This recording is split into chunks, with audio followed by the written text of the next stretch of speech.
Hey guys, അപ്പോൾ ഇന്ന് ഞാൻ നിങ്ങൾക്ക് വേണ്ടി കൊണ്ടുവന്നിരിക്കുന്ന മൂവി 2008 ഒരു ക്രൈം മിസ്റ്ററി ത്രില്ലർ മൂവിയായിട്ട് പുറത്തിറങ്ങിയ ദി ആൽഫബറ്റ് കില്ലർ എന്ന് പറഞ്ഞിട്ട് ഒരു സീരിയൽ കില്ലർ മൂവിയാണ് നമ്മളിന്ന് എക്സ്പ്ലെയിൻ ചെയ്യാൻ പോകുന്നത്. അതുമല്ല, മറ്റൊരു പ്രത്യേകത എന്താണെന്ന് വെച്ചാൽ ഇത് റിയൽ ആയിട്ട് നടന്ന ഒരു സംഭവമാണ്.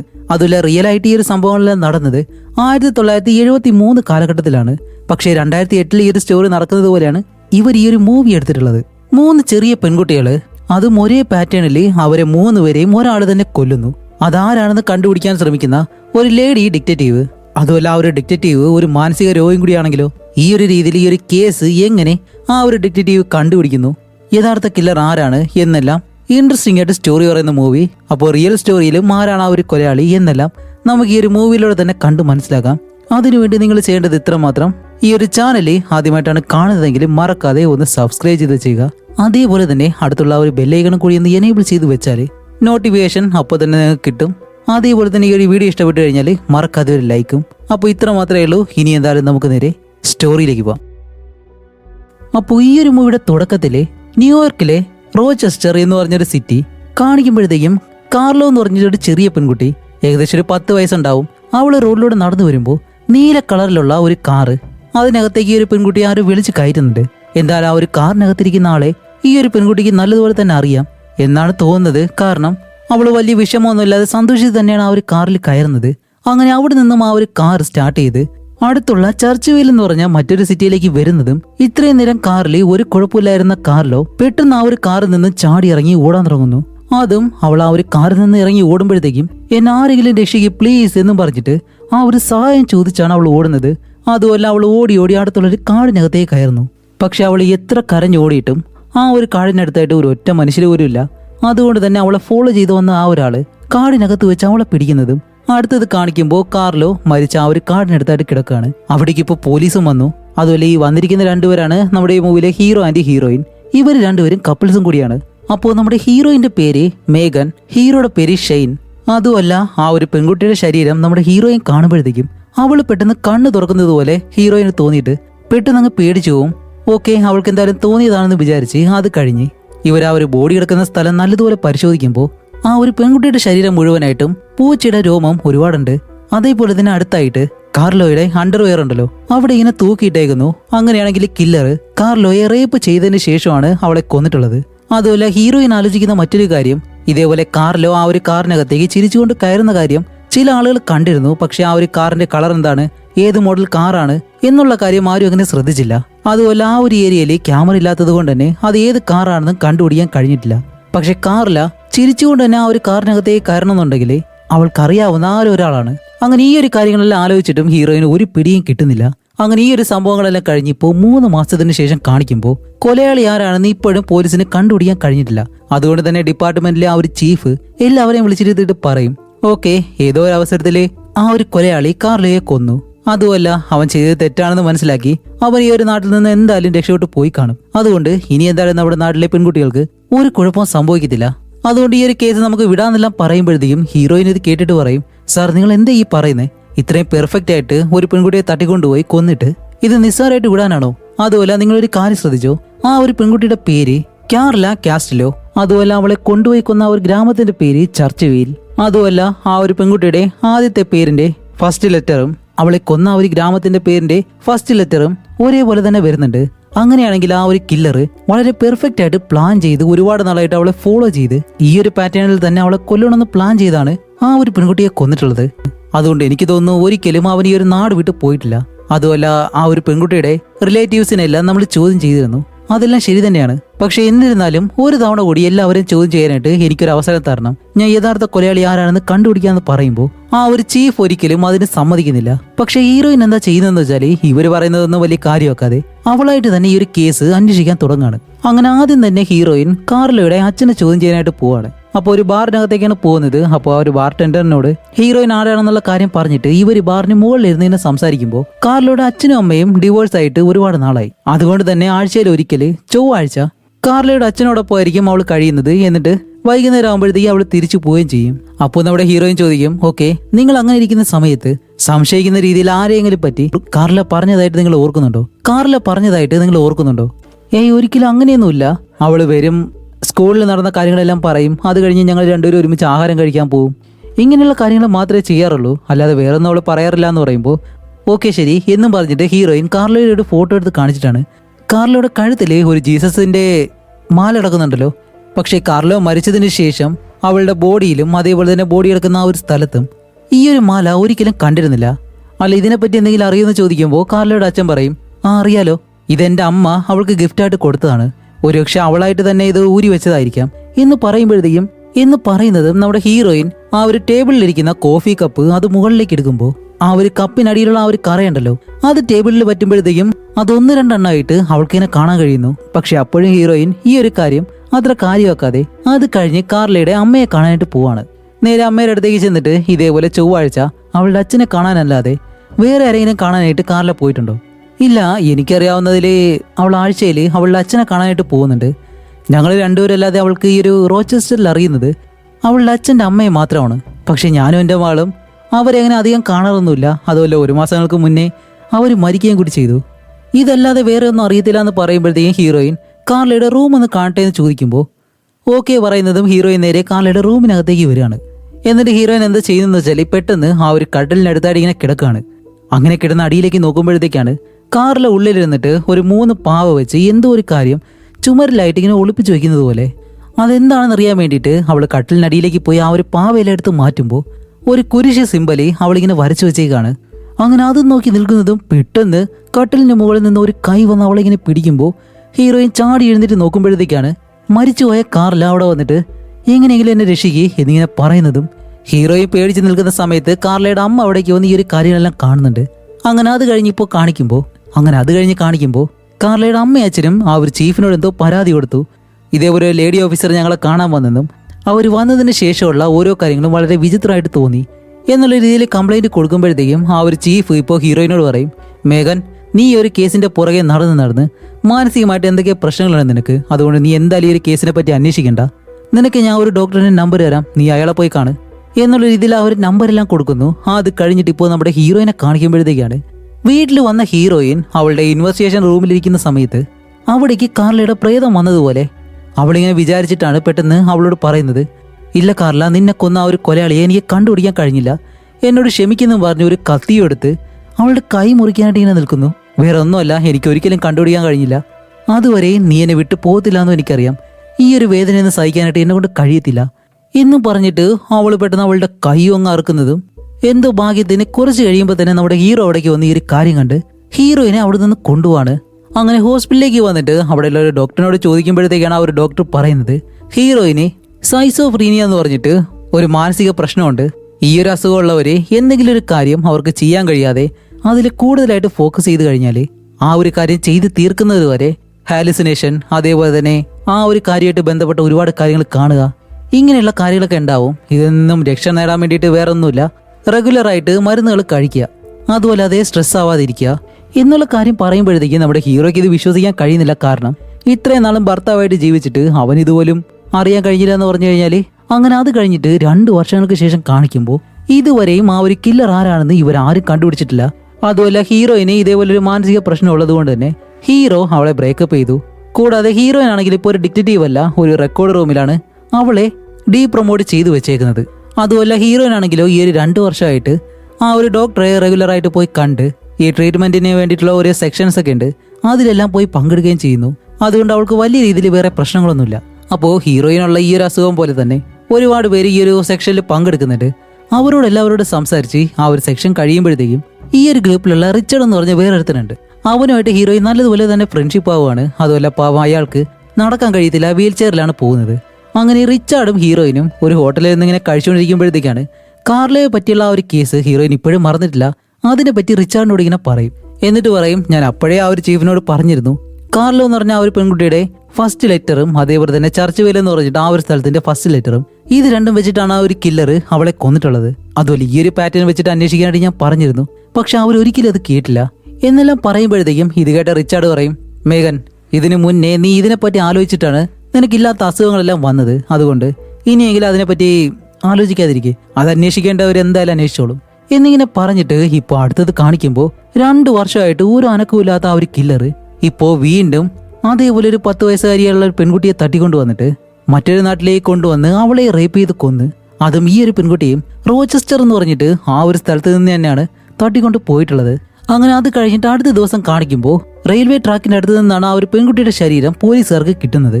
അതേസമയം സ്റ്റേഷനിൽ ഈ ഒരു കാര്യമെല്ലാം അറിഞ്ഞ് എല്ലാവരും നല്ല വേഗതയിൽ നടക്കുമ്പോഴത്തേക്കും ഹീറോയിന് കാര്യം എന്താണെന്ന് മനസ്സിലാവുന്നില്ല. എല്ലാവരോടും ചോദിക്കുന്നുണ്ട്, പക്ഷേ അവരാരും പറയുന്നില്ല. അങ്ങനെ ഹീറോയുടെ അടുത്തേക്ക് ചെന്ന് ചോദിക്കുമ്പോഴത്തേക്കാണ് ഈ ഒരു 2 വർഷത്തിനിടയിൽ നമ്മുടെ ഹീറോ ഡിപ്പാർട്ട്മെന്റിലെ കുറച്ച് മേലുദ്യോഗസ്ഥനായി. ഓക്കെ, എന്തായാലും ഹീറോയും ആ ഒരു കാര്യം പറയത്തില്ല. കേസ് ഫയൽ എന്താണെന്ന് അറിയാൻ വേണ്ടിയിട്ട് ഹീറോയിൻ അത് തുറന്നു നോക്കുമ്പോഴത്തേക്കാണ് ഇന്ന് രാവിലെ ഒരു പെൺകുട്ടിയുടെ ശരീരം ഇതേപോലെ റെയിൽവേ ട്രാക്കിൽ നിന്ന് കിട്ടിയെന്നും അവിടെയാണ് അടുത്തൊരു ടെസ്റ്റ്. മരിച്ചുപോയ ആ ഒരു പെൺകുട്ടിയുടെ പേര് ഹീറോയിൻ ഇതിനു മുന്നേ തന്നെ ഗസ് ചെയ്ത് വെച്ചതുപോലെ മരിച്ചുപോയ പെൺകുട്ടിയുടെ പേര് വാൻഡി വാഷ്. അതേപോലെ തന്നെ അവളെ കൊന്നിട്ടേക്കുന്ന ആ ഒരു സ്ഥലത്തിന്റെ പേര് വെബ്സ്റ്റൺ. അങ്ങനെയാണെങ്കിൽ ഈ ഒരു പെൺകുട്ടിയുടെ പേരിന്റെ ആദ്യത്തെ അക്ഷരവും അതേപോലെ തന്നെ അവളെ കൊന്നിട്ട ആ ഒരു സ്ഥലത്തിന്റെ ആദ്യത്തെ അക്ഷരവും ഒരേപോലെ തന്നെയാണ്. അപ്പൊ ഇതിനു മുന്നേ കാർലോ എന്ന് പറഞ്ഞ ആ ഒരു പെൺകുട്ടിയെ കൊന്ന അതേ പാറ്റേണിൽ തന്നെയാണ് ഈ ഒരു കില്ലർ ഈ ഒരു കൊലപാതകം നടത്തിയിട്ടുള്ളത്. അങ്ങനെ ഇത് വെച്ചിട്ട് നമ്മുടെ ഹീറോയോട് ഈ കാര്യം പറഞ്ഞിട്ടാണ്, ഞാൻ ആദ്യമേ നിങ്ങളോട് പറഞ്ഞു ഈ ഒരു രീതിയിലൊന്ന് അന്വേഷിച്ച് നോക്കാൻ, പക്ഷെ ഇപ്പോൾ ഞാൻ പറഞ്ഞതുപോലെ തന്നെ ആയില്ലേ, അതുകൊണ്ട് ഇനിയെങ്കിലും എന്നെ ഈ ഒരു കേസിൽ ഉൾപ്പെടുത്തിയില്ല എന്നുണ്ടെങ്കിൽ ഇതിലും വലിയ മണ്ടന്മാര് പിന്നെ വേറെ ഇല്ല. അപ്പൊ എന്തായാലും ഹീറോയിൻ പറഞ്ഞതുപോലെ തന്നെ വാൻഡി വാഷ് എന്ന് പറഞ്ഞ ഈ ഒരു പെൺകുട്ടിയുടെ ശരീരത്തിൽ നിന്നും പൂച്ചയുടെ രോമങ്ങൾ കിട്ടിയിട്ടുണ്ട്. അതേപോലെ തന്നെ ഈ ഒരു പെൺകുട്ടിയെ റേപ്പ് ചെയ്ത് തന്നെയാണ് കൊന്നിട്ടുള്ളത്. അപ്പോൾ ഹീറോ പറയും, ശരി അങ്ങനെയാണെങ്കിൽ നിനക്ക് ഞാനൊരു പാർട്ട്ണറിനെ തരാം, പക്ഷെ ഒരു കാര്യമുണ്ട്, ഈ ഒരു കേസിൽ നീ വെറും കൺസൾട്ടന്റ് മാത്രമാണ്. നിനക്ക് എന്തെങ്കിലും തോന്നിയാൽ അത് പാർട്ട്ണറിനോട് പറയുക, അത്ര മാത്രമേ ഉള്ളൂ. അല്ലാതെ കേസിന് വേണ്ടിയിട്ടുള്ള തീരുമാനങ്ങളൊന്നും നീ എടുക്കരുത്. അവന് വേണ്ടിയിട്ടുള്ള നിർദ്ദേശങ്ങൾ മാത്രം കൊടുക്കുക. നീ കണ്ടുപിടിച്ച കാര്യങ്ങൾ അവനോട് പറയാ, ബാക്കിയെല്ലാം ആ ഒരാൾ ചെയ്തോളും എന്നുള്ള രീതിയിലാണ് നമ്മുടെ ഹീറോയിനെ ഈ ഒരു കേസിലേക്ക് കൊണ്ടുവരുന്നത്. അതുപോലെ റോച്ചസ്റ്ററിലെ ഈ ഒരു പോലീസുകാർക്ക് മറ്റൊരു കാര്യം കൂടിയുണ്ട്. റോച്ചസ്റ്ററിൽ നിന്നാണ് ആ ഒരു പെൺകുട്ടിയെ കടത്തിക്കൊണ്ട് പോയത്, പക്ഷെ അവളെ കൊന്നിട്ടുള്ളത് വെബ്സ്റ്റർ എന്ന് പറഞ്ഞിട്ട് മറ്റൊരു നഗരത്തിലാണ്. അതുകൊണ്ട് തന്നെ ആ ഒരു നഗരത്തിലുള്ള പോലീസുകാർ ഇവരോട് കോപ്പറേറ്റ് ചെയ്താൽ മാത്രമേ ഇവർക്ക് ഈ ഒരു കേസുമായിട്ട് മുന്നിലേക്ക് പോകാനായിട്ട് കഴിയത്തുള്ളൂ. ഓക്കെ, അതവർ ചെയ്യുമോ ഇല്ലെന്നൊന്നും അറിയത്തില്ല. എന്നിരുന്നാലും നമ്മുടെ ഹീറോയിൻ എന്തായാലും ഈ ഒരു കേസിലേക്ക് വന്നു. അതുകൊണ്ട് തന്നെ ഹീറോയിൻ തന്റെ പാർട്ട്ണറുമായിട്ട് നേരെ വാൻഡി വാഷ് എന്ന് പറഞ്ഞ ആ ഒരു പെൺകുട്ടിയുടെ അച്ഛനും അമ്മയെ കാണാനായിട്ട് പോവാണ്. അങ്ങനെ അവിടെ ചെന്ന് ചോദിക്കുമ്പോഴത്തേക്കും അവർക്കങ്ങനെ ആരെയും സംശയമൊന്നുമില്ല. പക്ഷെ എല്ലാ ആഴ്ചയിലും ഇവര് സെന്റ് ലൂയിസ് എന്ന് പറഞ്ഞൊരു ചർച്ചിൽ പ്രാർത്ഥനയ്ക്കായിട്ട് പോകും. അങ്ങനെ ഈ ഒരു കാര്യം ആ ഒരു പെൺകുട്ടിയുടെ അമ്മ പറഞ്ഞിട്ട് നല്ല വിഷമത്തിരിക്കുമ്പോൾ ഹീറോയിൻ പറയും, ശരി ഞാൻ അവളുടെ റൂമൊന്ന് കണ്ടിട്ട് വരട്ടെ എന്നും പറഞ്ഞ് നേരെ ആ ഒരു റൂമിനകത്തേക്ക് നടന്നു പോവാണ്. അങ്ങനെ ആ ഒരു റൂമിനകത്തേക്ക് കയറിയതും ആഹാ, നമ്മുടെ ഹീറോയിന് ഇതുവരെയും വരാത്ത ആ ഒരു ഹാലുസിനേഷൻ വീണ്ടും വരാൻ തുടങ്ങുന്നു. ഇപ്പോൾ വാൻഡി എന്ന് പറഞ്ഞ ആ ഒരു ചെറിയ പെൺകുട്ടിയുടെ പ്രേതം ഈ ഒരു റൂമിനകത്തുള്ളതുപോലെയും കാർലോ എങ്ങനെയാണ് ഹീറോയിനോട് സഹായം ചോദിച്ചത് അതേപോലെ തന്നെ തന്നെ സഹായിക്കുന്നുള്ള രീതിയിൽ വാൻഡി ചോദിക്കുന്നത് പോലെയാണ് ഹീറോയിൻ കാണുന്നത്. കാണുകയല്ല, ആ ഒരു ശബ്ദം കേൾക്കാണ്. അങ്ങനെ ഹീറോയിൻ ആലോചിച്ച് നിൽക്കുമ്പോഴത്തേക്കാണ് പെട്ടെന്ന് ആ ഒരു പാർട്ണർ അവിടേക്ക് വന്നിട്ട്, ഹേയ് മേഘൻ, എനിക്കിപ്പോഴാണ് സ്റ്റേഷനിൽ നിന്നൊരു കോൾ വന്നത്. വേറെ ഒന്നുമല്ല, വാൻഡി കാറിൽ കയറുമ്പോഴത്തേക്കും ആ ഒരു കാര്യം ഒരു ഭിക്ഷക്കാരൻ കണ്ടെന്നാണ് പറയുന്നത്. അതുകൊണ്ട് അത് പോയി ചോദിക്കാന്നും പറഞ്ഞ് ഇവർ രണ്ടുപേരും ആ ഒരു ഭിക്ഷക്കാരൻ്റെ അടുത്തേക്ക് ചെന്നിട്ട് കാര്യം എന്താണെന്ന് ചോദിക്കുമ്പോഴത്തേക്കാണ് വാൻഡി ഇതുപോലെ ഒരു നീല കളർ കാറിൽ കയറിയെന്ന് അയാളിങ്ങനെ പറയുന്നുണ്ട്. അങ്ങനെ ഇവർ സംസാരിച്ചുകൊണ്ട് നിൽക്കുമ്പോൾ തന്നെ നമ്മുടെ ഹീറോയിന് വാൻഡിയുടെ ഗോസ്റ്റിനെ നാട് റോഡിൽ ഇങ്ങനെ കാണാൻ കഴിയുന്നുണ്ട്. ഇത് കാണുമ്പോൾ ഹീറോയിൻ നല്ലതുപോലെ പേടിക്കുന്നുണ്ട്. അതുപോലെ അവളുടെ കൈയാണെങ്കിൽ വിറയ്ക്കുകയും ചെയ്യുന്നുണ്ട്. ഇത് ഇവരാരെങ്കിലും അറിഞ്ഞു കഴിഞ്ഞാൽ അവളുടെ ഈ ഒരു കേസിൽ നിന്ന് മാത്രമല്ല ഡിപ്പാർട്ട്മെന്റിൽ നിന്ന് തന്നെ അവളുടെ ഈ ഒരു ജോലി നഷ്ടപ്പെടും. അതുകൊണ്ട് അവരെ അറിയിക്കാതെ ഒരു വിധത്തിൽ അവൾ പിടിച്ചിങ്ങനെ നിൽക്കാണ്.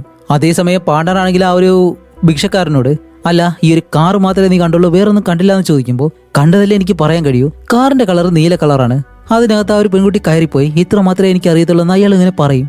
അങ്ങനെ ഹീറോയിന് വന്ന ഈ ഒരു പ്രശ്നങ്ങളെല്ലാം ആരോടെങ്കിലും പറയണമല്ലോ. അതുകൊണ്ട് അവളുടെ സുഹൃത്താരാണ് റിച്ചാർഡ്. അങ്ങനെ അവന്റെ വീട്ടിലേക്ക് പോയിട്ട് അവനോട് പറയാണ്, എനിക്ക് ഇതുപോലെ വീണ്ടും ആ ഒരു ഹാലുസിനേഷൻ എല്ലാം വരാൻ തുടങ്ങി, ഞാനിപ്പോൾ എന്ത് ചെയ്യട്ടെന്ന് ചോദിക്കുമ്പോൾ, നിന്നോട് ഞാൻ നേരത്തെ തന്നെ പറഞ്ഞു ഓവറായിട്ട് സ്ട്രെസ് ആവരുതെന്ന്. ഡോക്ടറെ പോയി കാണാൻ പറഞ്ഞാൽ അതും കേൾക്കത്തില്ല. അവിടെ പോയി കണ്ടാൽ ഡോക്ടർ എന്താ പറയുന്നത്, ഈ ഒരു കേസിൽ നിന്ന് മാറി നിൽക്കാനായിട്ട്. അതുകൊണ്ടല്ലേ നീ പോവാത്തത്. ഇതല്ലേ ഇവിടെ വന്ന് പറഞ്ഞിട്ട് എന്ത് കാര്യമെന്ന് ചോദിക്കുമ്പോൾ ഹീറോയിൻ പറയും, അതല്ല, എനിക്ക് ഈ ഒരു കേസിലെ കില്ലറിനെ കണ്ടുപിടിച്ചേ പറ്റൂ, എന്നാലേ എനിക്കൊരു സമാധാനം ഉണ്ടാവത്തുള്ളൂ എന്നും പറഞ്ഞ് ഹീറോയിൻ അവിടെ നിന്ന് പോവാണ്. അങ്ങനെ അത് കഴിഞ്ഞിട്ട് ഇപ്പോൾ അടുത്ത ദിവസം കാണിക്കുമ്പോൾ 2 വർഷങ്ങൾക്ക് മുന്നേ മരിച്ച കാർല, അതേപോലെ തന്നെ ഇപ്പോൾ മരിച്ചുപോയ വാൻഡി, ഇവർ രണ്ടുപേരെ ലിങ്ക് ചെയ്യുന്ന രീതിയിൽ ഒരു കാര്യം നമ്മുടെ ഹീറോയിൻ കണ്ടുപിടിക്കുകയാണ്.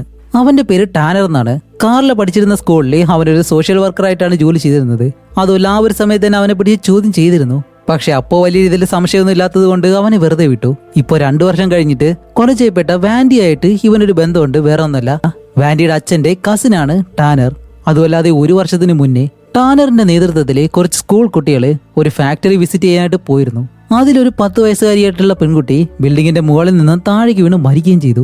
അങ്ങനെ ഈ ഒരു കാര്യങ്ങളെല്ലാം വെച്ചിട്ട് ഒരുപക്ഷെ ടാനർ ആയിരിക്കണം കാർലൈനെയും അതേപോലെ തന്നെ വാൻഡിയെയും കൊന്നിട്ടുള്ളത് എന്നുള്ള ആ ഒരു സംശയം ഈ ഒരു പാർട്ണറിനോട് വന്ന് പറയുമ്പോൾ ഹീറോയിൻ പറഞ്ഞത് വെച്ച് നോക്കുമ്പോഴത്തേക്കും ഏകദേശം അത് ശരിയായിട്ട് തന്നെയാണ് വരുന്നത്. അതുകൊണ്ട് തന്നെ പാർട്ണർ ഹീറോയിനോടൊപ്പം ടാനറിനെ ചോദ്യം ചെയ്യാനായിട്ട് ഇങ്ങനെ പോവാണ്. അങ്ങനെ ഇവർ രണ്ടുപേരും പോകുന്ന ആ ഒരു വഴി മുഴുവനായിട്ടും ഹീറോയിന് മരിച്ചുപോയ ഒരു 2 പെൺകുട്ടികളുടെ പ്രേതം അവളെ ഫോളോ ചെയ്യുന്നത് പോലെ തന്നെയാണ് കാണുന്നത്. കൂടുതലായിട്ട് അവർ പറയുന്നത് എന്നെ ഹെൽപ്പ് ചെയ്യ് എന്നുള്ള രീതിയിൽ മാത്രമാണ് അവളോട് പറഞ്ഞുകൊണ്ടേയിരിക്കുന്നത്. പക്ഷെ ഇത് മറ്റാരോടെങ്കിലും പറയാൻ കഴിയോ? ഒരിക്കലുമില്ല, സഹിച്ചു കഴിഞ്ഞേ പറ്റൂ. അങ്ങനെ ഇവർ രണ്ടുപേരും നേരെ ടാനറിന്റെ അടുത്തേക്ക് ചെന്നിട്ട് 2 വർഷങ്ങൾക്ക് മുന്നേ ഹീറോയിൻ ഒരു തവണ ഇവനെ വന്ന് ചോദ്യം ചെയ്തതാണ്.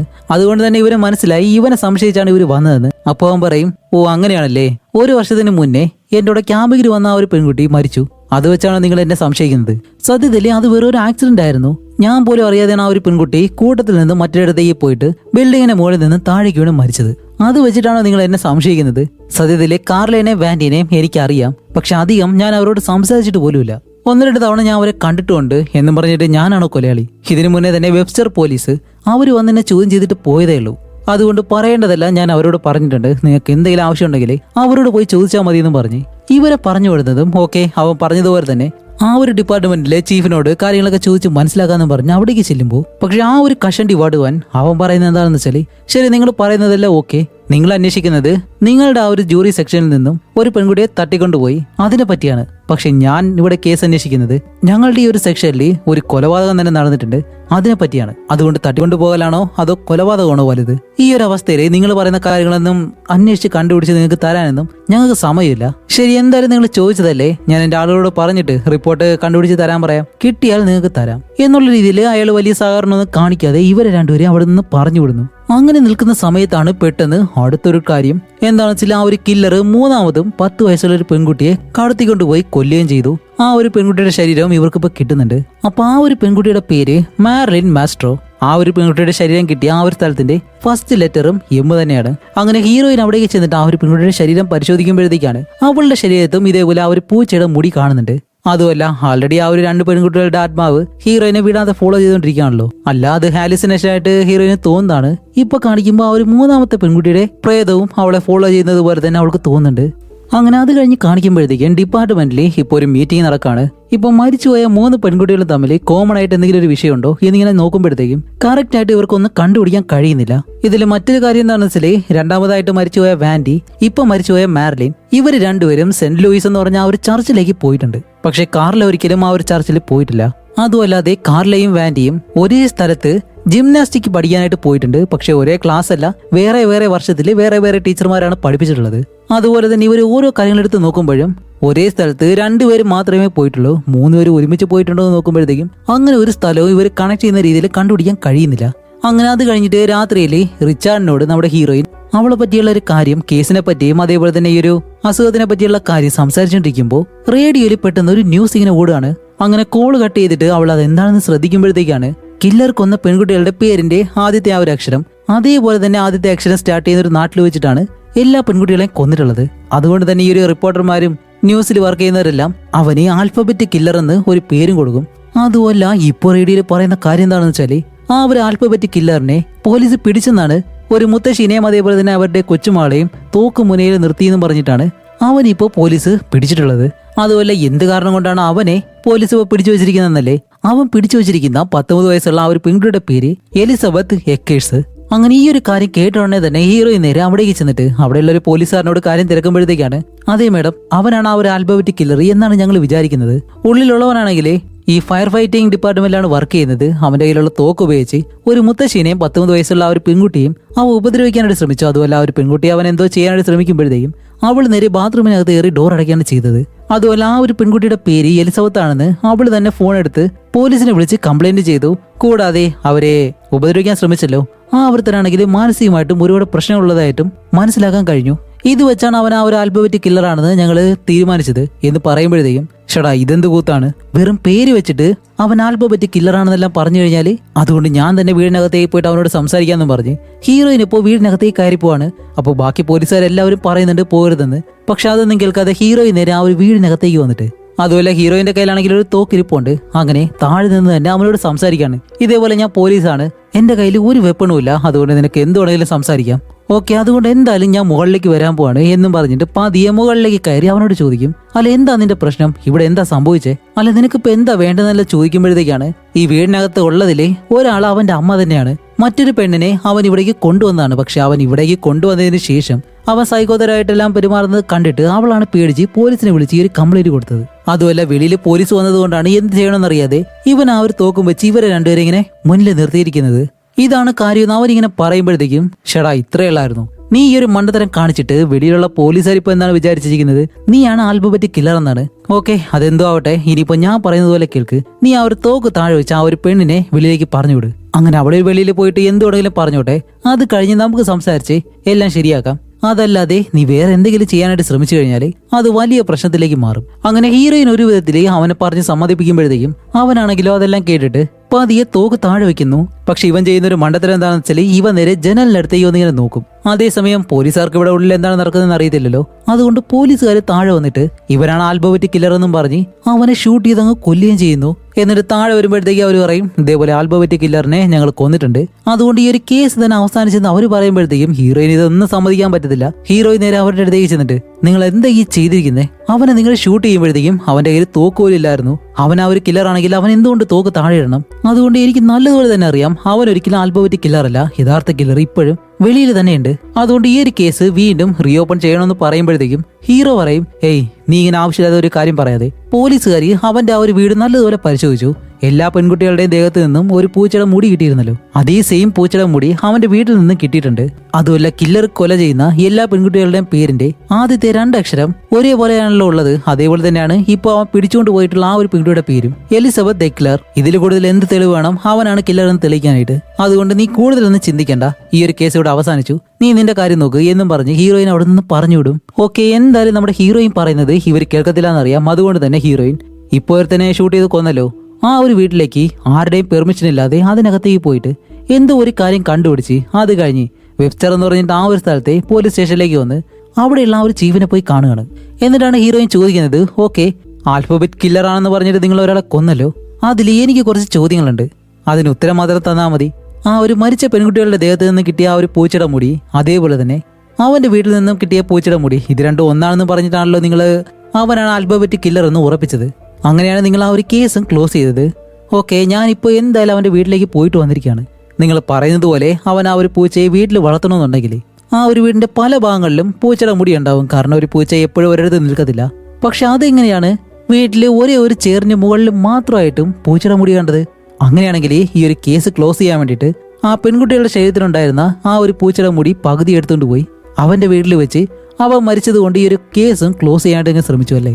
ഇത്രയൊക്കെ ചെയ്തിട്ടും നിങ്ങൾക്കൊട്ടും നാണമില്ലേ? നിങ്ങളൊരു പോലീസുകാരനാണോ? യഥാർത്ഥ കൊലയാളി ഇപ്പോഴും വെളിയിൽ തന്നെ ചുറ്റി നടക്കാണ്. അവൻ കാരണം ഇനി ഓരോ പെൺകുട്ടികൾക്കും എന്താണ് സംഭവിക്കാൻ പോകുന്നതെന്ന് അറിയത്തില്ല. അങ്ങനെയുള്ള സമയത്ത് നിങ്ങളാണെങ്കിലോ കേസ് തീർക്കാൻ വേണ്ടി ഇങ്ങനെ ഒരു കാര്യം ചെയ്തു എന്നെല്ലാം പറഞ്ഞുകൊണ്ടിരിക്കുമ്പോഴത്തേക്കും മരിച്ച 3 പെൺകുട്ടികളുടെയും ആ ഒരു ഗോസ്റ്റ് ഹീറോയിന് മുന്നിലായിട്ട് വന്നിട്ട് അവളെ വീണ്ടും ഇങ്ങനെ ബുദ്ധിമുട്ടിക്കുകയാണ്. അതുമല്ല നമ്മുടെ ഹീറോയിൻ ആണെങ്കിലോ ഒരു ഡിക്റ്റേറ്റീവ് പോലും അല്ല, റെക്കോർഡ് റൂമിലാണ് അവൾ വർക്ക് ചെയ്യുന്നത്. ഇപ്പൊ അവൾ ചോദ്യം ചോദിക്കുന്നത് ഒരു ഡിപ്പാർട്ട്മെന്റിന്റെ ചീഫിനോട്. അയാൾ മറുപടി പറയുന്നതാണോ? ഓക്കെ, ചോദിക്കാനുള്ളതെല്ലാം ചോദിച്ചല്ലോ, ഞങ്ങൾ ചെയ്യാനുള്ളതെല്ലാം ചെയ്തിട്ടുണ്ട്, ഇതിൽ കൂടുതൽ നിനക്കൊന്നും പറഞ്ഞുതരാൻ കഴിയത്തില്ല എന്നും പറഞ്ഞ് ഹീറോയിനെ പറഞ്ഞു വിടുന്നതും ഹീറോയിൻ അവിടെ നിന്നും തിരിച്ച് നടന്നു വരുന്ന സമയത്താണ് ആ ഒരു ബാർ ടെൻഡറിനെ കാണുന്നത്. വേറെ ഒന്നുമല്ല, കാർലയുടെ കേസ് സംബന്ധിച്ച് അവളുടെ അച്ഛനെ ചോദ്യം ചെയ്യാനായിട്ട് പോകുമ്പോഴത്തേക്കും അവിടെ ആ ഒരു ബാറിൽ ഉണ്ടായിരുന്നല്ലോ, ആ ഒരാളാണത്. അതുമല്ല അന്ന് അവിടേക്ക് പോകുമ്പോഴത്തേക്കും ഹീറോയിൻ അയാളോട് പ്രത്യേകിച്ച് അങ്ങനെ ചോദ്യങ്ങളൊന്നും ചോദിച്ചിട്ടില്ല. ശരി, ഇപ്പൊ എന്തായാലും വെറുതെ ഒന്ന് ചോദിച്ചു നോക്കാന്ന് പറഞ്ഞിട്ട് അയാൾ പെട്ടെന്ന് പറയുന്നത്, ആ കാർലയുടെ അച്ഛൻ എന്റെ അയൽക്കാരനാണ്, കാർല അവിടെ വരുമ്പോഴെല്ലാം ഞാനും അവരെ കാണാറുണ്ട്. പക്ഷെ കാർല മരിക്കുന്നതിന് 1 മാസം മുന്നേ വരെയും അവൾ ആ ഒരു വീട്ടിലേക്ക് വന്നിരുന്നില്ല, അതുകൊണ്ട് തന്നെ അവളെ കണ്ടിട്ട് ഒരുപാട് നാളായിരുന്നു എന്നിങ്ങനെ നമ്മുടെ ബാർടെൻഡർ ഒരു പുതിയ കാര്യം പറയുന്നതും എല്ലാ ആഴ്ചയിലും ചൊവ്വാഴ്ച അവളുടെ അച്ഛനെ കാണാനായിട്ട് അവൾ പോകുമെന്നും അതുമല്ല അവൾ മരിക്കുന്നതിന് 1 ആഴ്ച മുന്നേയും അയാളെ കാണാനായിട്ട് വന്നതായിട്ടും ഹീറോയിൻ അന്ന് കാർലയുടെ അച്ഛനോട് ചോദിക്കുമ്പോൾ അയാൾ പറഞ്ഞിരുന്നു. പക്ഷെ ഇപ്പോൾ ബാർടെൻഡർ പറയുന്നത് എന്താണെന്ന് വെച്ചാൽ കഴിഞ്ഞ 6 മാസമായിട്ട് കാർല അവളുടെ അച്ഛനെ കാണാനായിട്ട് ചെല്ലുന്നില്ല എന്നാണ്. അങ്ങനെയാണെങ്കിൽ കാർലയുടെ അച്ഛൻ കള്ളം പറഞ്ഞെന്ന് മനസ്സിലായി, ഒരു ക്ഷവനായിരിക്കും ഇനി സീരിയൽ കില്ലർ, അറിയത്തില്ല. അങ്ങനെ ഹീറോയിനായാലും കാർലയുടെ അച്ഛനെ കാണാനായിട്ട് അവൻ ജോലി ചെയ്യുന്ന ആ ഒരു സ്ഥലത്തേക്ക് പോകാൻ നല്ല പേടിയുണ്ട്. അതുമല്ല പുറകിലാണെങ്കിലോ ആ ഒരു 3 പെൺകുട്ടികളുടെ ശബ്ദം. അതും കേട്ട് ഹീറോയിൻ നേരെ അയാളുടെ അടുത്തേക്ക് ചെന്നിട്ട്, എന്തിനാ നീ എന്നോട് കള്ളം പറഞ്ഞത് എന്ന് ചോദിക്കുമ്പോഴത്തേക്ക് അയാൾ പറയും, അതെ നിങ്ങൾ പറഞ്ഞതെല്ലാം സത്യം തന്നെയാണ്, അന്ന് ഞാൻ കള്ളം പറഞ്ഞതാണ്. ഒരുപക്ഷെ ഞാനത് സത്യം പറഞ്ഞിരുന്നെങ്കിൽ ഞാനാണ് കൊലയാളി എന്ന് പറഞ്ഞിട്ട് എന്നെ നിങ്ങൾ അറസ്റ്റ് ചെയ്യും. അതുകൊണ്ടാണ് അങ്ങനെ ഒരു കള്ളം ഞാൻ അന്ന് പറഞ്ഞത്. അവള് മരിക്കുന്നതിന് 6 മാസം മുന്നേ ഞാൻ നല്ലതുപോലെ കുടിച്ചിട്ട് അവളോട് നല്ലതുപോലെ വഴക്കുണ്ടാക്കി. ആ ഒരു ദേഷ്യത്തിലാണ് അത് കഴിഞ്ഞ് അവൾ എന്നെ കാണാനായിട്ട് വരാതിരുന്നത്. അങ്ങനെ ഈ ഒരു സത്യം കാർലയുടെ അച്ഛൻ ഇപ്പോൾ പറയുമ്പോൾ ഹീറോയിൻ ചോദിക്കും, ഓക്കെ അതെല്ലാം ശരി തന്നെയാണ്, എന്നിരുന്നാലും എല്ലാ ചൊവ്വാഴ്ചയും അവൾ നിന്നെ കാണാനായിട്ടാണ് വീട്ടിൽ നിന്ന് ഇറങ്ങുന്നത്. അങ്ങനെയാണെങ്കിൽ അവൾ ആരോടൊപ്പമാണ് പോകുന്നത്? എല്ലാ ചൊവ്വാഴ്ചയും കാർല അവളുടെ മുത്തശ്ശിയുടെ വീട്ടിൽ പോകുന്നുണ്ടായിരുന്നു. ഓ അങ്ങനെയാണല്ലേ, ശരി. അവിടെ ചെന്നിട്ട് ആ ഒരു മുത്തശ്ശി അവൾ എവിടെയെങ്കിലും കൊണ്ടുപോകാറുണ്ടോ? ഈ ഒരു കാര്യം കേൾക്കുന്നതും അവനൊരു ടെസ്റ്റ് അവിടെ കൊടുക്കുന്നു. കാർലയും ഇവന്റെ അമ്മയും ഇടയ്ക്കിടയ്ക്ക് സെന്റ് ലൂയിസ് എന്ന് പറഞ്ഞ ആ ഒരു ചർച്ചിലേക്ക് പോകാറുണ്ടായിരുന്നത്. ഇപ്പൊ എന്തായാലും 3 പേരെ കണക്ട് ചെയ്യുന്ന ആ ഒരു പോയിന്റ് കിട്ടി. കാരണം ഇടയ്ക്കിടയ്ക്ക് മാൻഡിയും മാർലിനും ഇവർ രണ്ടുപേരും സെന്റ് ലൂയിസ് എന്ന് പറഞ്ഞ ആ ഒരു ചർച്ചിലേക്ക് പോകാറുണ്ടായിരുന്നു. ഇപ്പൊ നമ്മുടെ കാർലയും അവിടേക്ക് പോകുന്നുണ്ട്. അങ്ങനെയാണെങ്കിൽ ആ ഒരു ചർച്ചിനകത്തായിരിക്കണം ഒളിഞ്ഞിരിക്കുന്ന ആ ഒരു സീരിയൽ കില്ലർ ഉള്ളത്. അങ്ങനെ ഈ ഒരു കാര്യം അറിഞ്ഞ നമ്മുടെ ഹീറോയിൻ പെട്ടെന്ന് തന്നെ ആ ഒരു ചർച്ചിലേക്ക് പോകുന്നുണ്ട്. അതുപോലെ ഈ ഒരു കാര്യം നമ്മുടെ ഹീറോയോട് വിളിച്ചും പറയുന്നുണ്ട്. അപ്പൊ ഹീറോ പറയും, ഹേ മേഘൻ, നീ പെട്ടെന്ന് ചെന്നിട്ട് ഒരു കാര്യം അവിടെ ചെയ്തു കളയരുത്, ഞാൻ ലോക്കൽ പോലീസിനെ അവിടേക്ക് അയക്കാം, എന്നിട്ട് നീ പോയാൽ മതി എന്ന് പറയുമ്പോൾ ഇതൊന്നും കേൾക്കാതെ ഹീറോയിൻ ഫോണും കട്ട് ചെയ്തിട്ട് നേരെ ആ ഒരു ചർച്ചിനകത്തേക്ക് ചെല്ലുകയാണ്. അങ്ങനെ ഹീറോയിൻ അവിടേക്ക് ചെല്ലുമ്പോഴത്തേക്കും അവിടെയുള്ള ഒരു ഫാദർ ഇപ്പോൾ ഒരു ചെറിയ പെൺകുട്ടിയായിട്ട് ഇങ്ങനെ നിന്ന് സംസാരിക്കുകയാണ്. അങ്ങനെ ഹീറോയിൻ അയാളുടെ മുന്നിലേക്ക് ചെന്നിട്ട്, ഇതുപോലെ ഞാൻ ഒരു പോലീസാണ്, നിങ്ങളുടെ ചർച്ചിൽ വരുന്ന 3 പെൺകുട്ടികളുടെ കൊലപാതകമായിട്ട് ബന്ധപ്പെട്ട കുറച്ച് ചോദ്യങ്ങൾ ചോദിക്കാനാണ് ഞാൻ ഇവിടേക്ക് വന്നത്. അത് കേൾക്കുന്നതും ആ ഒരു ഫാദർ നമ്മുടെ ഹീറോയിനെ കൂട്ടി അയാളുടെ ഒരു റൂമിലേക്ക് ഇങ്ങനെ കൊണ്ടുപോവാണ്. അതിനകത്ത് ചെന്ന് കാണുമ്പോഴത്തേക്കും അതിനകത്ത് മുഴുവനായിട്ട് മരിച്ചുപോയ ആ ഒരു 3 പെൺകുട്ടികളുടെ ഫോട്ടോ. എന്നിട്ടാണ് അതിലൊരു പ്രത്യേക നോട്ടം വെച്ചിട്ട് ഹീറോയിനോട് പറയുന്നത്, ഇതെല്ലാം നമ്മുടെ ചർച്ചിലെ ചെറിയ ഏഞ്ചൽസ് ആണ്, അവരുടെ ഫോട്ടോ ഇവിടെ വെക്കാതെ പിന്നെ ഞാൻ എവിടെ വെക്കാനാണ് എന്നെല്ലാം പറയുമ്പോഴത്തേക്കും ഹീറോയിന്റെ മനസ്സിലാണെങ്കിലേ ആ 3 പെൺകുട്ടികളുടെ ശബ്ദം അത് വീണ്ടും ഇങ്ങനെ കേട്ടുകൊണ്ടേയിരിക്കുന്നു. അവർ പറയുന്നത് വേറൊന്നുമല്ല, നീ വന്നിരിക്കുന്ന സ്ഥലം കറക്റ്റ് ആയിട്ടുള്ള സ്ഥലം തന്നെയാണ്, ഇനി കൂടുതലായിട്ട് നീ അന്വേഷിക്ക്, അടുത്തുള്ള ബുക്കുകൾ നോക്ക്, ആ ഒരു കൊലയാളി ഇവിടെ തന്നെയുണ്ട്, അവനെ കണ്ടുപിടിക്ക് എന്നുള്ള രീതിയിൽ ഹീറോയിന്റെ ഉള്ളിൽ ആ ഒരു ശബ്ദങ്ങൾ കേട്ടുകൊണ്ടേയിരിക്കുന്നു. അതുമല്ല ഒരവസരത്തിൽ നമ്മുടെ ഹീറോയിന്റെ തലയ്ക്കുള്ളിൽ എന്തോ ഒരു മ്യൂസിക് കേൾക്കുന്ന ശബ്ദം, അതാണെങ്കിൽ ഈ ഒരു ചർച്ചിനുള്ളിൽ നിന്നല്ല കേൾക്കുന്നത്. അവൾക്ക് അങ്ങനെ തോന്നുന്നതാണ്. ആ ഒരു മ്യൂസിക്കും ഇപ്പൊ ആ ഒരു മ്യൂസിക് നിർത്താൻ കഴിയുന്നില്ല. അതേപോലെ തന്നെ ഈ ഒരു ഫാദറാണ് കൊലയാളി എന്ന് പറഞ്ഞിട്ട് പെട്ടെന്ന് തോക്കെടുത്ത് അവൾക്ക് എന്ത് ചെയ്യണമെന്നറിയാതെ ഇങ്ങനെ നിൽക്കാണ്. അതുമല്ല അത് കാരണം അവൾ പേടിച്ച് ചർച്ചിന് വെളിയിലേക്ക് ഇറങ്ങി നടന്നു വരുമ്പോഴത്തേക്കും അവളുടെ ബോധം പോയി താഴെ വീഴുന്നതും നമ്മുടെ ഹീറോ ആൾറെഡി തന്നെ ഇവിടേക്ക് പോലീസിനെ പറഞ്ഞു വിട്ടതുകൊണ്ട് അവരിവിടേക്ക് വന്ന് ഹീറോയിനെ നേരെ ഹോസ്പിറ്റലിലേക്ക് കൊണ്ടുപോവാണ്. അങ്ങനെ ഹീറോയിൻ കണ്ണു തുറക്കുമ്പോൾ അടുത്ത് തന്നെ ആ ഒരു ഡോക്ടർ റിപ്പോർട്ട്. അതുമല്ല ഇതിനു മുന്നേ ആ ഒരു അസുഖം എങ്ങനെയാണ് കൂടിയത്, അതിലും ഡേഞ്ചർ ആയിട്ടുള്ള കണ്ടീഷനിലാണ് ഇപ്പോൾ ഹീറോയിൻ ഉള്ളത്. അതുകൊണ്ട് തന്നെ 14 ദിവസം ഈ ഡോക്ടറിന്റെ ഒബ്സർവേഷനിലായിരിക്കണം ഹീറോയിൻ ഇനി കഴിയേണ്ടത്. അതിനുവേണ്ടിയിട്ടുള്ള സ്റ്റേ വരെ കോർട്ടിൽ നിന്നും വാങ്ങി വെച്ചിട്ടുണ്ട്. ഈ ഒരു കാര്യം നമ്മുടെ ഹീറോയിനോട് പറയുമ്പോഴത്തേക്കും ഹീറോയിൻ പറയും, അത് ഒരിക്കലും കഴിയത്തില്ല, ഞാൻ എത്ര വലിയ കാര്യമാണ് കണ്ടുപിടിച്ചെന്നറിയോ, അതെന്തായാലും ഹീറോയോട് പറയണം എന്നും പറഞ്ഞിട്ട് ആ ഒരു ഡോക്ടർ തടയും. അതേപോലെ തന്നെ അവിടെയുള്ള സെക്യൂരിറ്റി വന്ന് തടയുമ്പോഴും അവരെല്ലാം അടിച്ചു കളഞ്ഞ് ഹീറോയിൻ നേരെ അവിടെ നിന്നും റിച്ചാർഡ് എന്ന് പറഞ്ഞ ആ ഒരു സുഹൃത്തിന്റെ വീട്ടിലേക്ക് പോവാണ്. അപ്പോഴേക്കും ആ ഒരു റിച്ചാർഡ് പറയും, എന്തൊക്കെയായാലും ഡോക്ടർ പറഞ്ഞതുപോലെ നീ അവിടെ തന്നെ കഴിയണ്ടേ, നിന്റെ ശരീരം നിനക്ക് നോക്കണം. ഓക്കെ, ഇനിയിപ്പോൾ എന്തോ ആവട്ടെ, നമ്മൾ കണ്ടുപിടിച്ച കാര്യം എന്തായാലും നാളെ സ്റ്റേഷനിൽ പോയിട്ട് നമുക്ക് പറയാം. ശരി, ഇന്നെന്തായാലും നീ ഇവിടെ തന്നെ കിടന്നോ എന്നും പറഞ്ഞിട്ട് ഹീറോയിന് ഒരു മുറി കൊടുത്ത് അത് കഴിഞ്ഞ് അവനാണെങ്കിലും മറ്റൊരു മുറിയിൽ പോയി കിടക്കാണ്. അങ്ങനെ രാത്രി ഉറങ്ങി കിടക്കുന്ന സമയത്താണ് ആ ഒരു പെൺകുട്ടികളുടെ ശബ്ദം വീണ്ടും നമ്മുടെ ഹീറോയിനെ കേൾക്കുന്നു. പെട്ടെന്ന് ചാടി എഴുന്നേറ്റ് അങ്ങനെ നോക്കുമ്പോഴത്തേക്കും അവിടെയാണ് ഒരു ഒന്നൊന്നര ട്വിസ്റ്റ്. ഈ ഒരു വീടിനകത്തൊരു പൂച്ച കരയുന്ന ശബ്ദം. അങ്ങനെ നോക്കുമ്പോൾ അവിടെ ഒരു പൂച്ച ഇരിപ്പുണ്ട്. അപ്പോൾ മരിച്ച ആ ഒരു പെൺകുട്ടികളുടെ ശരീരത്ത് പൂച്ചയുടെ മുടി ഉണ്ടായിരുന്നു, അതും ഒരു വെള്ള പൂച്ചയുടെ മുടി. അതേപോലെ തന്നെ വെള്ള പൂച്ച തന്നെയാണ് ഇവിടെ ഉള്ളത്. അതുമല്ല ഹീറോയിൻ പതിയെ അവിടെ നിന്ന് എഴുന്നേറ്റ് അടുത്തൊരു മുറിയിലേക്ക് ചെല്ലുമ്പോഴത്തേക്കും ഈ ചർച്ചിൽ പോകുന്ന സമയത്ത് ഹീറോയിൻ അവിടെ ഒരുപാട് ബുക്കുകളൊക്കെ കാണുന്നുണ്ടായിരുന്നു. ആ ഒരു ബുക്കെല്ലാം നോക്കാനായിട്ട് മരിച്ച ഈ ഒരു പെൺകുട്ടികളുടെ ശബ്ദം ഉണ്ടല്ലോ, അത് ഹീറോയിനോട് പറയുകയും ചെയ്യുന്നുണ്ടായിരുന്നു. ഇപ്പോൾ അതുപോലെ തന്നെ ഒരു ബുക്ക് ഇവിടെ ഇരിപ്പുണ്ട്. ആ ഒരു ബുക്ക് തുറന്ന് നോക്കുന്നതും ആഹാ, അതിനകത്ത് മരിച്ചുപോയ ഒരു പെൺകുട്ടികളുടെ ഫോട്ടോസ്. അതുപോലെ ഇവരാണ് സെന്റ് ലൂയിസ് ചർച്ചിലെ ഏഞ്ചൽസ് എന്ന് ആ ഒരു ബുക്കിലും എഴുതിയിട്ടുണ്ട്. അതുപോലെ ആ ഒരു പെൺകുട്ടികളുടെ ഫോട്ടോയുടെ നടുവിലായിട്ട് റിച്ചാർഡിന്റെ ഫോട്ടോ. അതുപോലെ റിച്ചാർഡ് ആണെങ്കിലോ സെന്റ് ലൂയിസ് എന്ന് പറഞ്ഞ ആ ഒരു ചർച്ചിൽ ഒരു കൗൺസിലറായിട്ട് ജോലി ചെയ്തിട്ടുണ്ട്. അപ്പോൾ പെൺകുട്ടികൾ പോയിരുന്ന ആ ഒരു ചർച്ചിൽ ഇവനുണ്ടായിരുന്നു. മരിച്ച പെൺകുട്ടികളുടെ ദേഹത്ത് പൂച്ചയുടെ മുടി, ഇവന്റെ വീട്ടിലും അതേ ഒരു പൂച്ച. അങ്ങനെയാണെങ്കിൽ ഇവൻ തന്നെയാണ് കില്ലർ എന്നുള്ള രീതിയിൽ നമ്മുടെ ഹീറോയിൻ അന്തം വിട്ടിങ്ങനെ നിൽക്കുമ്പോഴത്തേക്കും പുറകിലൂടെ റിച്ചാർഡ് ഇങ്ങനെ വരുന്നു. ഓക്കെ, എന്തൊക്കെയായാലും അവനിപ്പോൾ വീൽ ചെയറിലല്ലേ, നടക്കാൻ കഴിയത്തില്ല, അതുകൊണ്ട് അവനെ കൊണ്ട് ഒന്നും ചെയ്യാൻ കഴിയത്തില്ല എന്ന് വിചാരിക്കുമ്പോൾ അവിടെയാണ് ഹീറോയിൻ ചിന്തിക്കുന്ന അടുത്തൊരു തെറ്റ്. വേറെ ഒന്നുമല്ല, അവന് കാലിനും കയ്യിനൊന്നും ഒരു കുരുവില്ല. അവനാണ് സീരിയൽ കില്ലർ എന്ന് ആരും സംശയിക്കാതിരിക്കാൻ വേണ്ടിയാണ് അവൻ ഈ ഒരു വീൽ ചെയറിൽ ഇങ്ങനെ നടക്കുന്നത്. അതല്ല ഇപ്പൊ നമ്മുടെ ഹീറോയിന് സത്യം മനസ്സിലായെന്ന് അവൻ മനസ്സിലാക്കുന്നതും പെട്ടെന്ന് ഹീറോയിനോട് ഫൈറ്റ് ചെയ്ത് ഹീറോയിന്റെ ബോധം പോയി. അത് കഴിഞ്ഞപ്പോൾ ഹീറോയിൻ കണ്ണു തുറക്കുമ്പോൾ അവനിപ്പോ ഹീറോയിനെ വലിച്ചെടുത്തോണ്ട് പോവാണ്. അപ്പോൾ ഹീറോയിനോട് പറയുന്നുണ്ട്, ഓ അടിച്ചടിയത്തെ സ്ട്രോങ് അല്ലല്ലേ, പെട്ടെന്ന് തന്നെ എഴുന്നേറ്റു, ആ കുഴപ്പമില്ല, എന്തായാലും എല്ലാം കണ്ടുപിടിച്ചല്ലോ. പറയാം, ആദ്യം കാർലോയെ ഞാൻ കൊല്ലുമ്പോൾ എന്തിനാണ് അവളെ കൊന്നതെന്ന് പോലും എനിക്കറിയത്തില്ല. അപ്പോഴത്തെ എന്റെ മാനസികാവസ്ഥ അതായതുകൊണ്ട് അവളെ ഞാൻ ആ ഒരു രീതിയിൽ കൊന്നു. അതുമല്ല, കൊല ചെയ്തതിന് ശേഷം അവളുടെ ശരീരം ചർച്ചുവയിലേക്കാണ് കൊണ്ടുപോകേണ്ടത് എന്നുള്ള രീതിയിൽ അത് പ്ലാൻ ചെയ്തതൊന്നല്ല, അതങ്ങനെ നടന്നുപോയതാണ്. അതിന് നീ എന്നോടൊരു തിയറി പറഞ്ഞില്ലേ, എന്തോ ഒരു കാര്യം കണ്ടുപിടിച്ചിട്ട് ആ ഒരു പെണ്ണിന്റെ പേരിലുള്ള ഫസ്റ്റ് ലെറ്റർ, അതേപോലെ തന്നെ അവളെ കൊണ്ടിട്ട ആ ഒരു സ്ഥലത്തിന്റെ ഫസ്റ്റ് ലെറ്റർ. ഈ ഒരു കാര്യം ഇത് കേട്ടപ്പോൾ തന്നെ എനിക്കൊരു കാര്യം മനസ്സിലായി. ഇത് വെച്ച് തന്നെ ഇനിയും 1-2 പേരെ എനിക്ക് കൊല്ലാൻ കഴിയും, അങ്ങനെ ഒരു നല്ല കില്ലറായിട്ട് മാറാൻ കഴിയും. അതിന് ഐഡിയ തന്നതേ നീയാണ്. അതുമല്ല, ഈ ഒരു തിയറി കറക്റ്റ് ആണെന്ന് അറിഞ്ഞു കഴിഞ്ഞാൽ നിന്റെ സ്റ്റേഷനിൽ ആ ഒരു പോലീസുകാർ നിനക്ക് കുറച്ച് മര്യാദ തരും. നീ പറയുന്ന എല്ലാ കാര്യങ്ങളും അവർ വിശ്വസിക്കും. അതിനുകൂടി വേണ്ടിയിട്ടാണ് ആ ഒരു 2 വർഷം കഴിഞ്ഞ് വാൻഡി, മാർലിൻ ഇവരെ 2 പേരെ ഞാൻ കൊന്നത്. ഇത് നിന്നോടുള്ള സ്നേഹം കൂടി കൊണ്ടാണ്. നമ്മൾ 2 സുഹൃത്തുക്കളല്ലേ. നിന്റെ ആ ഒരു പഴയ അവസ്ഥ മാറി നല്ലതുപോലെ തിരിച്ചു വരാൻ വേണ്ടിയിട്ട് കൂടിയാണ് ഞാൻ ഇതെല്ലാം ചെയ്തത്. ഇപ്പോൾ നീയാണെങ്കിലോ എൻ്റെ വീട്ടിൽ വന്ന് തന്നെ ഞാനാണ് കൊലയാളിയെന്ന് കണ്ടുപിടിക്കുകയും ചെയ്തു. അങ്ങനെയുള്ള എൻ്റെ സുഹൃത്തിനെ എനിക്ക് എങ്ങനെ വെറുതെ വിടാൻ കഴിയും എന്നും പറഞ്ഞിട്ട് അവളെ ഒരു കാറിലാക്കി ആളൊന്നുമില്ലാത്ത ഒരു വലിയ ഫാക്ടറിയിലേക്ക് കൊണ്ടുവരികയാണ്. അതുപോലെ കൊണ്ടുപോകുന്ന വഴിക്ക് തന്നെ നമ്മുടെ ഹീറോയിന് കാറിന്റെ സീറ്റിൽ നിന്നും ഒരു മൂർച്ചുള്ള ചെയിൻ കിട്ടിയിരുന്നു. അത് ഈ ഒരു കില്ലർ അറിയാതെ അവളെടുത്ത് കയ്യിൽ വെച്ചേക്കാണ്. അങ്ങനെ ആ ഒരു സ്ഥലം എത്തിയതും അവൻ അവളെ കാറിൽ നിന്നും താഴേക്ക് ഇറക്കി. അങ്ങനെ അവിടേക്ക് കൊണ്ടുവന്ന് അവളെ ഒരു ഇഞ്ചക്ഷൻ വെച്ച് കൊല്ലാനായിട്ട് ശ്രമിക്കുന്നതും ആ ഒരു ഗ്യാപ്പിൽ കയറിന്റെ കെട്ടഴിച്ച് ഒരു ഒറ്റയിടി അങ്ങനെ അവനെ ചവിടി താഴേക്കിട്ട് ഹീറോയിൻ അവിടെ നിന്ന് ഓടുമ്പോഴത്തേക്കും അവന്റെ കയ്യിലൊരു തോക്കുണ്ടായിരുന്നു. അതും കൊണ്ട് ഹീറോയിനെ ഫോളോ ചെയ്തിങ്ങനെ വരികയാണ്. അങ്ങനെ ഓടി ഓടി ഓരോ അവസരത്തിൽ നമ്മുടെ ഹീറോയിൻ അവിടെ നിന്നിട്ട് അവനുമായിട്ട് ഫൈറ്റ് ചെയ്ത് അവന്റെ കയ്യിലുള്ള ആ ഒരു തോക്കും പിടിച്ചു വാങ്ങി അവന്റെ കാലിലേക്ക് ഷൂട്ട് ചെയ്ത് കൊടുത്തിട്ട് അടുത്തുള്ള ആ ഒരു പുഴയിലേക്ക് അവന് തള്ളിയും ഇട്ട് കൊടുക്കും. അതോടെ ആ ഒരു കില്ലറിനെ പിന്നെ എവിടെയും കണ്ടിട്ടില്ല. അതുമല്ല, ഹീറോയിൻ ആണെങ്കിലോ ആ ഒരു ഹാലുസിനേഷൻ അത് കൂടുതലായിട്ട് അവിടെ തന്നെ ബോധമില്ലാതെ വീഴുകയും ചെയ്യുന്നു. അതുമല്ല, ഇനി നമ്മുടെ ഹീറോയിനെ വെറുതെ വിട്ടാൽ ശരിയാവത്തില്ല എന്ന് പറഞ്ഞിട്ട് ഇപ്പോൾ ഹോസ്പിറ്റലിൽ ഒരു റൂമിൽ അവളെ കെട്ടിയിട്ട് 24 മണിക്കൂറും ക്യാമറ വെച്ച് അവളെ നിരീക്ഷിച്ചുകൊണ്ടിരിക്കുകയാണ്. അതുമല്ല, ആ ഒരു 3 പെൺകുട്ടികളുടെ ഗോസ്റ്റ് ഉണ്ടല്ലോ, അതിപ്പോഴും നമ്മുടെ ഹീറോയിനെ വിട്ട് പോയിട്ടില്ല എന്നുള്ള രീതിയിൽ തന്നെ നമ്മുടെ ഹീറോയിനെ കാണാൻ കഴിയും. അതേ സമയം ആ ഒരു പുഴയിൽ വീണ കില്ലർ ഉണ്ടല്ലോ, അവൻ ഇപ്പോഴും മരിച്ചിട്ടില്ല. അവനിപ്പോ വേറെ ഏതോ ഒരു നാട്ടിലെ വേറെ ഏതോ ഒരു ചർച്ചില് വേഷമെല്ലാം മാറി ഇങ്ങനെ ഇരിക്കുന്നു. അതുമല്ല, അവന്റെ അടുത്തിരിക്കുന്ന ഒരു ചെറിയ പെൺകുട്ടിയെ അവൻ ഇങ്ങനെ നോക്കുകയും ചെയ്യുന്നുണ്ട്. അതുമല്ല, ഇപ്പൊ ഇവിടെ ഹീറോയിൻ്റെ അടുത്ത് കാണിക്കുമ്പോഴത്തേക്കും ആ ഒരു പെൺകുട്ടിയുടെ ആത്മാവും ഹീറോയിന്റെ അടുത്തേക്ക് വരുന്നു. അങ്ങനെയാണെങ്കിൽ കില്ലർ വെളിയിലുള്ളപ്പോൾ ഒരുപാട് പെൺകുട്ടികളെ അവൻ കൊല്ലും. അതുമല്ല, ആ ഒരു പെൺകുട്ടിയോട് അത് അവസാനിക്കുന്നില്ല. ഒരുപാട് പെൺകുട്ടികളുടെ പ്രേതം ഹീറോയിന്റെ ചുറ്റിനായിട്ട് ഇങ്ങനെ വന്നുകൊണ്ടേയിരിക്കുകയാണ്. പക്ഷെ ഹീറോയിന് ഒരു വിശ്വാസമുണ്ട്, എന്തെങ്കിലും ഇവിടെ നിന്ന് വെളിയിൽ ഇറങ്ങിക്കഴിഞ്ഞാൽ ഇവനെ എന്തായാലും വെറുതെ വിടത്തില്ല, കാരണം എന്തായാലും അറിയാലോ. അതോടെ ഈ ഒരു മൂവിയും ഇവിടെ വെച്ച് അവസാനിക്കുകയാണ്. അതുമല്ല, മൂവിയുടെ ഇടയിൽ ഒരുത്തൻ തോക്ക് വെച്ചുകൊണ്ടിരുന്ന ഒരുത്തനാണ് ആൽഫബറ്റിക് കില്ലർ എന്ന് പറഞ്ഞിട്ട് അവനെ പോലീസുകാർ ഷൂട്ട് ചെയ്ത് കൊന്നല്ലോ.